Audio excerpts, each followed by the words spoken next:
भारत का एक ऐसा वीर, एक भारतीय जवान जिसकी शहादत के बाद कारगिल की जो विश्व विख्यात लड़ाई थी वो शुरू हुई।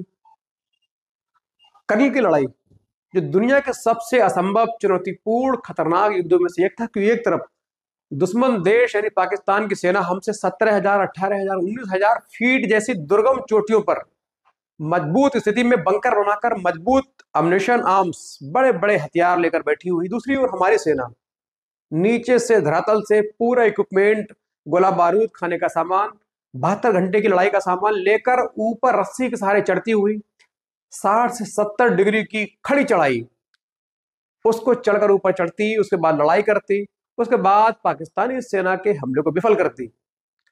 और शायद पूरी दुनिया में हमारी सेना सिर्फ इसीलिए जानी जाती है कि असंभव को संभव कर देती है, चुनौती को हल्के में लेकर हल्के से ही उसको आसान कर देती है। और ना जो नाम का शब्द है उसकी डिक्शनरी में है ही नहीं। कारगिल की जो लड़ाई है वो शुरू क्यों हुई? क्योंकि कारगिल की लड़ाई है, पूरे देश ने देखा किस तरह हमारी सेनाएं, नए नए जवान, हमारे नई नई जो दुल्हने हैं वो विधवा हो रही थी, हमारे नए नए जवान तिरंगों में लिपट कर अपने देश के लिए प्राणों की आहुति देकर वीर गति को प्राप्त करके अपने मातृभूमि वापस लौट रहे थे। लेकिन क्या आप जानते हैं कारगिल युद्ध की शुरुआत कैसे हुई? कारगिल युद्ध की जो आधिकारिक घोषणा कैसे हुई? कैसे मालूम चला कि पाकिस्तान के घुसपैठियों ने हमारी जो चौकियां हैं उनमें बैठकर हमारे खिलाफ हमले की पूरी योजना बना ली है? दरअसल आपको बता दो, सबसे पहले एक शिमला समझौता हुआ था। उसमें पाकिस्तान के पीएम और भारत की जो पूर्व प्राइम मिनिस्टर इंदिरा गांधी, इस शिमला में समझौता हुआ था कि जो कारगिल की चोटियां हैं, चूंकि बहुत ऊंची है, वहां हमेशा सर्दी के मौसम में लगभग 25-30 डिग्री बर्फ रहती है। ऐसे में दोनों सेनाओं के लिए सरहद की रक्षा करना मुश्किल था, बहुत लॉस हो रहा था। इसीलिए दोनों देशों के जो राष्ट्राध्यक्ष हैं उन्होंने तय किया कि सर्दी के बर्फ के महीने में दोनों देश की सेनाएं हैं अपने अपने बंकर छोड़कर नीचे आएंगी। इस दौरान कोई भी सेना ऊपर नहीं जाएगी। उसके बाद बर्फ हटने के बाद दोनों सेनाएं पुनः अपने अपने बंकरों में चली जाएंगी। इसी का जो पालन है वो लगातार हो रहा था। लेकिन 1999 में पाकिस्तान ने चुपके से, जब हमारी सेना नीचे थी, उसी वक्त चुपके से बुरी नीयत से आकर पूरी मजबूती के साथ हमारे बंकरों में आकर बैठ गए जो खाली पड़े थे। इसीलिए कारगिल युद्ध हुआ। लेकिन कारगिल युद्ध कैसे हुआ? दरअसल सबसे पहले 3 मई 1999 को एक ताशी नामग्याल नाम के चरवाहे ने कारगिल में पाकिस्तानी घुसपैठ को देखा। दरअसल उनका एक याक, उनके पास भेड़े थी, घोड़े थे, याक थे, उनका एक याक कहीं खो गया था। उसको दूरबीन के सहारे ढूंढने के लिए वो पहाड़ी पर चढ़े। जब वो अपनी दूरबीन से अपने याक को देख रहे थे तो अचानक उनकी दूरबीन में कुछ सैनिकों की हरकत नजर आई। उनके कान खड़े हुए, क्योंकि उनको मालूम था, लोकल रहने वाले थे, कि इस दौरान इस इलाके में कोई भी सेना का मूवमेंट नहीं है। इसीलिए उन्होंने देखा कि कुछ पाकिस्तानी सैनिक, जो कुछ पाकिस्तानी यूनिफॉर्म में है, कुछ कुर्ता पैजामा में है, ये कुछ खुदाई कर रहे हैं, मोर्चाबंदी कर रहे हैं। उसने फौरन नीचे आकर सेना के कैंप में जानकारी दी। सेना के कैंप में जानकारी मिलते ही सेना ने इसको क्रॉस चेक करने के लिए फौरन वहां एक तैनात 4 जैट की बटालियन को आदेश दिया कि 6 से 7 व्यक्तियों की पेट्रोल पार्टी भेजकर ये इंश्योर किया जाए कि क्या तासी नामग्याल की बात सही है या नहीं। यदि सही है तो निश्चित तौर पर ये बहुत गंभीर खबर है। 4 जैट बटालियन के सीओ, जो कमांडिंग ऑफिसर हैं, कर्नल साहब, उन्होंने 6 जवानों की टीम तैयार की। उसमें कैप्टन सौरभ कालिया, उनको कमांडर बनाया। मात्र 4 महीने की नौकरी हुई थी, पहली पोस्टिंग ही पहुंचे थे। उनके साथ उनके साथी जवान अर्जुन राम, भंवरलाल, भीका राम, मूला राम, नरेश सिंह, इन 5 जवानों के साथ एक कैप्टन की टोली तैयार की। इनको हल्के आर्म्स देकर, एम्यूनिशन देकर, रेडियो सेट देकर बजरंग पोस्ट की ओर, जिस ओर से तासी नामग्याल ने खबर दी थी, वहां भेजा गया। ये बड़े आराम से जा रहे थे। जब ऊपर पहुंचे तो अचानक पाकिस्तानी सेना ने इन पर फायर खोल दिया।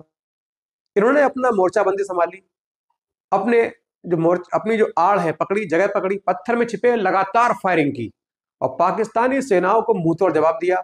और रेडियो सेट से नीचे फोन कर दिया कि पाकिस्तानी जो सेना है यहां बैठी हुई है, तासी नामग्याल की जो बात है सही है, इनकी पूरी युद्ध की तैयारी है। अब लगातार फायरिंग हो रही थी। पाकिस्तान जो चूंकि बहुत बड़ी संख्या में थे, हमारे मात्र 6 जवान थे, उनके पास बड़े बड़े हथियार थे। इधर नॉर्मल जो राइफल है, इंसास राइफल है, वो थी। अब काफी देर गोलाबारी होने के बाद हमारे देश के जवानों की जो गोला बारूद है खत्म हो गई। उसके बाद पाकिस्तानी सेना ने चारों ओर से इनको घेर लिया और हैंड अप करने को कहा। हैंड अप किया। उसके बाद पाकिस्तानी सेना ने गन पॉइंट पर लेकर उन सभी 6 जवानों को किडनैप कर लिया। इनको ले गए पाकिस्तान। उसके बाद शुरू हुई जुल्म की ऐसी दास्तान कि पूरी दुनिया के सुनकर रोंगटे खड़े हुए। यातनाओं का दौर चला, मानवता की हत्या की गई, मुश्किलों का दौर चला, कठिन यातना दी गई, जिसकी चीखें पूरी दुनिया में गूंजी। दरअसल इन जवानों के साथ पाकिस्तान ने बहुत बर्बरता की। इनके पार्ट को लोहे की रॉड से जलाया गया, कान के पर्दे फाड़े गए, आंखें फोड़ी गई, इनकी नाक काटी गई, इनको सिगरेट से जलाया गया। लेकिन इस वीर जवानों ने, भारत के लाल ने अपने मुंह से भारत के खिलाफ एक शब्द न निकाला। अंत में 22 दिनों की कठिन यातनाओं के बाद इनको पाकिस्तानी जो फौज है उसने मार दिया। और ये पूरी घटना है कैप्टन सौरभ कालिया 15 जून को कारगिल के कौसर क्षेत्र से अपनी यूनिट से 15, मैं भी चाहूंगा 15 मई को रवाना हुए। 15 मई को पूरी टीम के साथ निकले। उसके बाद 9 जून 1999 को इनकी बॉडी अंतर्राष्ट्रीय दबाव के चलते, रेड क्रॉस सोसाइटी के दबाव के चलते, मानवाधिकार अंतर्राष्ट्रीय कोर्ट के हस्तक्षेप के बाद पाकिस्तान ने इन सभी की बॉडी को हमारे देश के हवाले किया। और जैसे ही इनकी बॉडी हमारे देश को मिली, पूरे देश में हाहाकार मचा, गुस्से से लोगों का उबाल खून खौल रहा था। इनके पिता जो कैप्टन सौरभ कालिया के पिता हैं, इनके कालिया साहब, ये हिमाचल प्रदेश के पालमपुर के रहने वाले हैं। मेरी इनसे अक्सर बात होती है, मैं इनके घर भी जा चुका हूं। ये वही पालमपुर है जहां भारत के वीर जवान, अमर शहीद, कारगिल विजेता, परमवीर चक्र कैप्टन विक्रम बत्रा का घर है। कैप्टन विक्रम बत्रा भी वहीं कारगिल में शहीद हुए थे। उनको परमवीर चक्र, देश की सबसे ऊंचा पुरस्कार, युद्ध के क्षेत्र में दिया गया था। वहीं घर इनके घर वालों को फोन से सूचना दी गई। मैं भी चाहूंगा इनकी जो यूनिट है उसने पालमपुर में जो नजदीकी कैंटोनमेंट एरिया है वहां फोन किया, वायरलेस किया। उन्होंने घर जाकर इनके पिता को सूचना दी। कुछ मैगजीन में भी छपा, जो उस वक्त अखबार थे उसमें छपा, तो उनको खबर हुई कि हमारे बेटे की लाश मिली है। बेटे की लाश पहुंची। बड़े बेटे ने इनकी लाश को, इनकी जो बॉडी है उनको खोला। सिर्फ भौं के सहारे, जो भौं है और बाकी 2-1 निशान है, उनके सहारे पहचान के पूरे चेहरे मिटे हुए थे। पूरे देश में 6 जवानों के शव हैं, इनकी चर्चा हो रही थी। देश में नफरत थी, पाकिस्तान का खिलाफ गुस्सा उबाल पर था।